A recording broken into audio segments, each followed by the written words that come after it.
ఎవరైనా ఇంటికి వచ్చిన వారికి అన్నదానం మహాపుణ్యప్రదాయం. అమ్మ అన్నం పెట్టు అని ఇంటికి ఎవరైనా వస్తే వాళ్ళకు అన్నం పెట్టండి, అన్నదాన కార్యక్రమాలు చేయండి. శ్రీ విద్యోపాసకులైతే ఇంకా చాలా పుణ్యఫలం లభిస్తుంది. ఎందుకంటే ఈ యొక్క వేదాలు పురాణాలలో మన భారతీయ సంస్కృతి ప్రకారం గోవులకు అరటి పండ్లు, ఇంటి ముందరకు వచ్చిన సద్బ్రాహ్మణులకు ఈ విధంగా అన్నదానం చేయడం వల్ల మంచి పుణ్యఫలం అయితే లభిస్తుంది.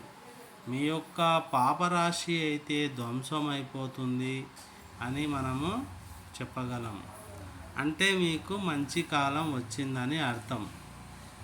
ఈ విధంగా ఋషులు, యోగులు ఎవరైనా సరే మీకు ఇంటి దగ్గరికి వచ్చినప్పుడు అన్నదాన కార్యక్రమాలు జరిపించి చేసినట్లయితే మీ యొక్క పాపాలన్నీ నశించిపోయి పుణ్యకాలం వచ్చిందని గుర్తు చేస్తున్నాము.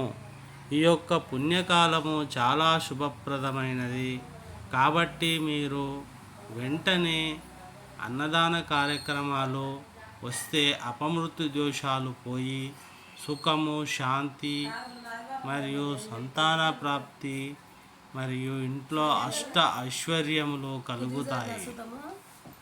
కాబట్టి మీరు గోమాతకు గ్రాసము అంటే అరటి పండ్లు ఏవైనా పెట్టండి.